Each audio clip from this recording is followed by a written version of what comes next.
Hey folks, Brandon here with IGN to walk you through the brand new gear system in our IGN first game of the month, Middle-earth: Shadow of War. As we saw in Monolith's announcement walkthrough, the RPG systems in Shadow of War have been expanded enormously, and that includes not only the armor and weapons that Talion and Celebrimbor use, but the rarity, variety, and gem sockets that can augment the Ranger and his Wraith companion this time around. So let's talk about the gear you'll find and how you'll make the most of it in Middle-earth: Shadow of War. Let's start off simple. Here we see Talion wearing his basic ranger armor and looking very serious in front of the fortress of Saragost. We've given him a few pieces of gear that he's ready to equip, so let's head into the menu and swap out his equipment. In the inventory menu, we see a few things. First, you see the visual look of everything Talion is wearing over here on the right. This is a true reflection of his gear, which changes with every piece of armor. Next, we see just how many interchangeable pieces of equipment Talion can wear this time around in Shadow of War. Now, from left to right, we see he can find and equip gear in the sword slot, used for melee combat, the dagger slot, used for stealth kills, the range slot, which can be Talion's bow or Celebrimbor's forge hammer this time around. We can see the armor that protects him, the cape he wears, and finally the runes he can inscribe onto the new Ring of Power for loads of added benefits. First, let's equip a new sword. Here we see that Talion is currently wielding his equipped ranger's sword with a melee attack rating of 31. And our other weapon, a Nmenrean sword, that's also got a melee attack rating of 31. While there's no tangible difference between these two, there are a huge number of weapons to be found. But even though there's no statistical difference in this case, you can see the different visual styles of each weapon.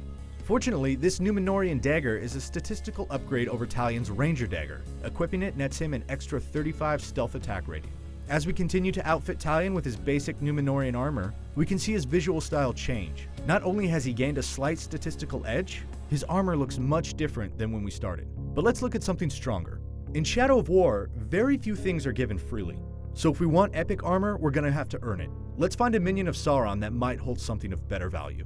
This is Masai, the Glutton. He's a war chief of the fortress of Saragost, and defeating him might get us something worth using. Looking over his strengths and weaknesses, it's pretty clear what we've got to do to take him down. Masai is flammable, meaning he's vulnerable to fire, so burning him should help us in our mission to bring him down. But he's no slouch. We can see by his bonuses that he leads a fanatical gang, holds the advanced class rank of commander, and is enraged by frost attacks.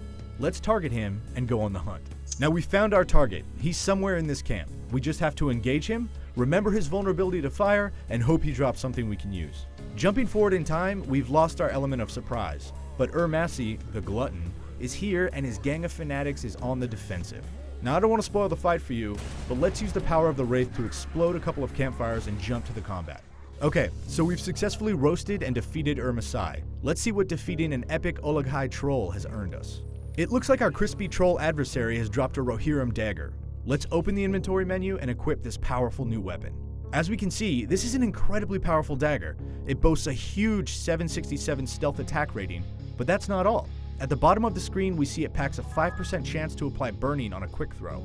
That'll come in handy. But the real power behind this blade is the challenge ability it carries. In Shadow of War, some equipment carries benefits that can only be unlocked by completing challenges. In the case of the Rohirrim Dagger, we could potentially get an increased 25% stealth damage to enemies that are on fire. But before we can unlock it, we have to complete the challenge. In this case, we need to stealth attack an enemy who is on fire. Sounds fun. Let's give it a shot. So we've got our epic dagger quest set as our objective. We're hiding in a bush, and we need to stealth kill an enemy on fire. Fortunately, these explosive barrels of grog should do the trick. Now that we've killed this orc and completed our challenge, let's try it out.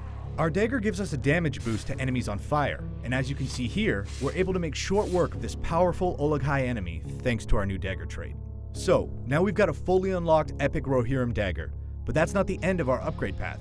Let's find a gem to socket into this dagger. Jumping forward, we found this icy Graug. In Shadow of War, powerful enemies and creatures like the Graug drop gems to socket into our equipment. Dominating and then automatically dispatching this creature makes quick work of it, so we can get our Socketable Stone. Now this Graug has dropped a red gem. Let's pick it up. But before we can use it, we have to go into our inventory screen to unlock the socket in our epic dagger using the currency we've collected so far. Now let's slot our gem. We see that we've picked up a warrior gem, which grants 10% increased damage to the weapon it's slotted in.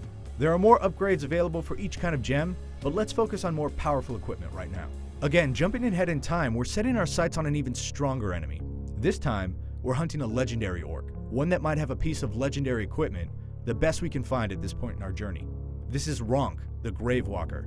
He's an assassin of the Mystic clan of orcs, and from the looks of it, he's pretty good with a crossbow. We'll have to be careful. We can see from his strengths and weaknesses that he's vulnerable to fire, but he's also got an impressive amount of strengths, like reduced poison damage, and enraging when on the receiving end of a mortal wound. Now let's find him. Alright, so we've mortally wounded Ronk, and in the process enraged him. But I don't want to spoil the fight, so let's jump forward to the end. Now we've finally taken down Ronk, and in the process earned ourselves a legendary rune. Runes act like equipment, but are placed on Talion's Ring of Power. This legendary arcane rune grants us additional health recovery when an enemy is dazed, and focus recovery for every kill. In addition, by completing the challenge unlock, we get the special ability of the legendary rune. And finally, since this rune is part of a set, if we eventually equip more pieces of the set, we unlock the set bonus. In this case, our dominated grunts will take 50% less damage if we find and equip 2 pieces of this set, and they'll gain cursed weapons if we find and equip 4 pieces of this set. Let's look at Talion with a full set equipped. Here we see him using the Bright Lord's equipment set. With the full outfit, we can see this set benefits Celebrimbor's Wraith powers and Elf Shot abilities. This further demonstrates how not only the skills you select, but the armor you find and wear can help you customize your style of play in Shadow of War. Lastly, let's see how our new legendary armor and the increase to the Elven Wrath ability it gives us benefits Talion.